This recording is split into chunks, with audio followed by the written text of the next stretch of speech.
Selamat pagi, saya ucapkan kepada Bapak dan Ibu yang berada di rumah.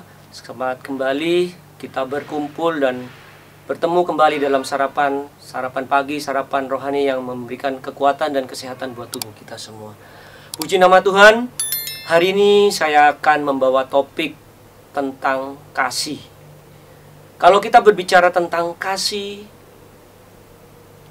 mungkin di dalam benak kita, dalam pikiran kita itu sesuatu yang bukan asing atau sesuatu yang aneh buat kita. Karena sejak kecil kita sebagai seorang Kristen, sebagai orang Kristiani, di Pelnap, di sekolah minggu, kita sudah diajarkan bagaimana itu kasih, kasih, dan kasih. Sehingga kata-kata kasih di dalam setiap kehidupan kita, anak-anak Tuhan, orang Kristen, itu bukan sesuatu yang asing, saya katakan.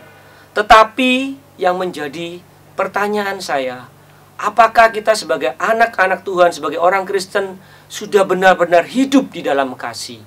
Karena saya katakan apa? Kasih adalah sesuatu yang bukan dengan berkata-kata atau bukan dengan suatu kiasan yang indah. Bahwa kasih itu sabar, kasih itu murah hati, kasih itu sukacita, tidak menendam, tidak mau bertengkar. Tetapi kasih yang saya tekankan di sini adalah kasih yang sangat erat kaitannya dengan sesuatu karakter atau tingkah laku yang kita lakukan sehari-hari. Bapak dan Ibu yang saya hormati, orang dunia sering melihat kita sebagai seorang Kristen dari mata penglihatan mereka, tolak ukur mereka. Kita dilihat ternyata orang Kristen itu, kalau kita kumandangkan, kita yang sering kali mengumandangkan, kita yang sering ikrarkan bahwa orang Kristen itu penuh dengan kasih. Tapi orang dunia melihat kita dengan sinis. Oh, katanya orang Kristen. Tapi, apa saudara? Tapi, apa? Ngakunya orang Kristen, tapi kelakuannya, ya begitu saudara. Saudara, saya mau pakai sebuah baju. Nah, mungkin saudara banyak yang tahu ya. Atau saya pakai aja, biar tahu ya. Saya pakai. Ya, ini saya pakai. Saudara boleh lihat di baju saya tertulis kasih. Tentunya kita sebagai anak Tuhan, pakai baju ini, wah, suatu kebanggaan yang besar. Tetapi pada kenyataannya memang tidak semua orang Kristen demikian, saudara. Apa yang kita lihat dalam kehidupan kerohanian seorang Kristen, pada kenyataannya sering berbalik, saudara. Di dalam setiap kehidupan bermasyarakat kita, dalam kehidupan nyata kita, seringkali terbalik. Sehingga orang di luar Kristen sering memandang dengan cemooh, wah, yaitu orang Kristen, ngakunya orang Kristen, tapi tingkah lakunya, ya titik-titik saudara ya. Nah, saya mau ceritakan, tidak usah jauh-jauh saudara, dalam kehidupan pekerjaan saya. Kalau saya pakai baju ini, mungkin ya sampai ada yang ngomong, wah bajunya bagus, ada tulisan kasih. Wah, kita sebagai orang Kristen seharusnya bangga. Oh, orang Kristen itu penuh kasih. Nah, tapi saudara, saat kita pakai baju ini, terus kita berhadapan dengan pegawai kita, tidak usah jauh-jauh saudara, dengan pembantu kita. Yang terjadi, ya mungkin ngepas kita emosi, yang keluar mungkin perkataan yang tidak berkenan, perkataan yang menghina buat mereka. Apa yang terjadi saudara? Mereka akan melihat, katanya kasih bajunya, ya toh. Tapi yang kenyataannya apa?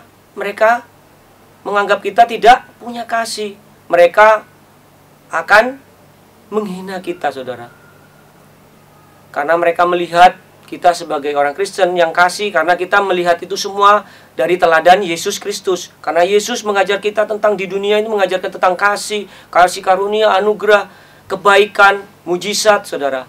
Tetapi kita sebagai anak-anak Tuhan, kita yang menyandang tentang kasih, kita menjadi sebaliknya, saudara. Biarlah Tuhan kita mau belajar untuk menghargai segala sesuatu. Baik orang di sekeliling kita, di tengah-tengah pekerjaan kita, ataupun dimanapun kita ditempatkan, kita mau belajar menghargai, menghormati mereka. Meskipun mereka kita bayar, membantu kita, coba kita secara manusiawi, kita hargai mereka. Mungkin kita boleh melihat sebelah mata buat mereka, tetapi kita mau melihat sekecil apapun dalam perbuatan kita, tingkah laku kita, tunjukkan kasih itu. Memang banyak hal yang sepele, saudara. Coba bayangkan, kalau saya pakai kasih gini, jalan, orang akan tertuju. Tapi kalau kita berbuat sesuatu yang salah, orang Kristen sedikit saja, yang terjadi apa, saudara? Saya sungguh malu, saudara. Pakai baju ini bukan kebanggaan, tetapi saya pakai baju ini, kalau bisa itu bukan hanya tutup mata, saudara. Kalau perlu saya buka. Karena saya merasa bahwa saya masih belum punya kasih. Itu, saudara. Tunjukkan bahwa kasih yang dari Tuhan, yang kita sudah terima dari Yesus, kita mau salurkan buat mereka semua. Tunjukkan bahwa orang Kristen benar-benar punya kasih. Saudara boleh berkata bahwa pelayanan kita, kehidupan rohanian kita sukses, saudara. Musik, mungkin puji-pujian, kita sukses. Boleh dikatakan jago berpuasa, berdoa, rajin ke gereja. Seperti dikatakan di dalam 1 Korintus 13 ayat 1, 2, dan 3. Mari kita baca, saudara. 1 Korintus 13 ayat 1, 2, dan 3. Tentang kasih, ya. Sekalipun aku dapat berkata-kata dengan semua bahasa manusia dan bahasa malaikat, tetapi jika aku tidak mempunyai kasih, dikatakan apa? Aku sama dengan gong yang berkumandang dan canang yang gemerincing. Ayat kedua, sekalipun aku mempunyai karunia untuk bernubuat dan aku mengetahui segala rahasia dan memiliki seluruh pengetahuan, dan sekalipun aku memiliki iman yang sempurna untuk memindahkan gunung, tetapi katakan firman Tuhan, jika kita tidak punya kasih, dikatakan sama sekali tidak berguna. Itu Tuhan. Tuhan katakan dalam firman Tuhan bahwa semua yang kita lakukan mungkin sudah begitu luar biasa kehidupan rohanian kita, tetapi tanpa kasih, dikatakan firman Tuhan, semua itu adalah sia-sia. Biarlah kita mau menjadi bukan sekedar pendengar, saudara. Kita mendengar firman, tetapi kita mau menjadi pelaku-pelaku firman yang begitu sungguh-sungguh. Sehingga dimanapun kita ditempatkan, dimana kita berada, kita mau tetap menjadi terang. Biar kasih yang dari Tuhan yang mengalir dalam kehidupan kita benar-benar tersalur buat kehidupan sekeliling kita. Sehingga nama Tuhan Yesus boleh ditinggikan dan dipermuliakan. Saya bukan manusia yang sempurna, saudara. Kita semua sebagai orang Kristen, kita mau belajar bagaimana hidup kita. Apa kita sudah hidup dengan kasih? Kita mau berdiam diri, kita mau merenungkan. Oh Tuhan, ampuni aku. Kita terus belajar supaya kita tetap memiliki kasih dalam kehidupan kita. Kita mau belajar, saudara. Saya sering kecewa kadang-kala. Kenapa ya orang Kristen kok gitu ya, saudara? Kadang-kadang mungkin kalau di sekeliling istilahnya satu ya sama-sama orang Kristen mungkin oke-oke aja. Tetapi kalau kita ditempatkan, kita berhadapan langsung dengan mereka, mungkin beragama Muslim atau mereka dari suku ras yang berbeda. Coba, saudara, kita memandang mereka dengan sesuatu yang kasih, saudara. Jangan kita merasa kita yang sudah membayar mereka, sudah menggaji mereka, lalu kita anggap mereka itu warga kelas 2. Tidak boleh, saudara. Kita mau menghargai mereka, kita angkat mereka, kita mau sama-sama tunjukkan. Tidak perlu, saudara, kita ya pakai kasih gini, tetapi kita hanya dengan perkataan kita. Sekali lagi firman katakan bahwa semua yang kita lakukan mungkin luar biasa, tetapi saudara, tanpa kasih semuanya adalah sia-sia. Dan kehidupan kita yang menilai bukan diri kita sendiri. Mungkin Tuhan pasti, kalau Tuhan pasti, tetapi orang yang di sekeliling kita sebagai orang Kristen, Kita ini seperti panggung, saudara. Orang di sekeliling kita akan menilai kita.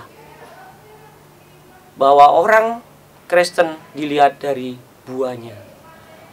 Seperti dalam kitab Matius 7 ayat 20 bahwa, atau kita lihat saudara, Matius 7 ayat 20.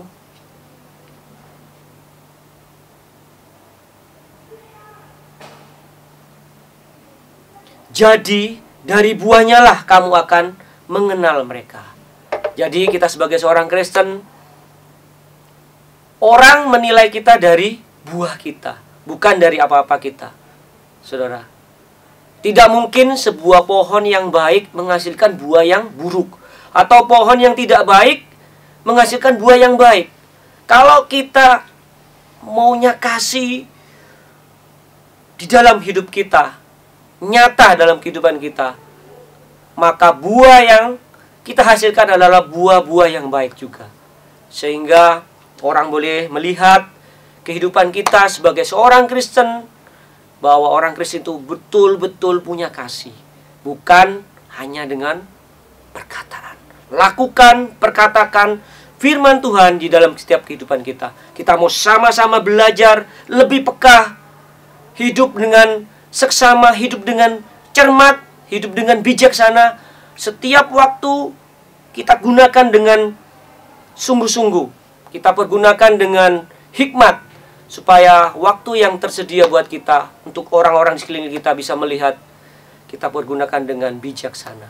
Sehingga melalui kehidupan kita, nama Tuhan Yesus boleh ditinggikan dan dipermuliakan. Puji nama Tuhan. Biarlah renungan pagi ini boleh memberikan kekuatan buat saya, saudara, Bapak dan Ibu semua yang mendengar pada pagi hari ini.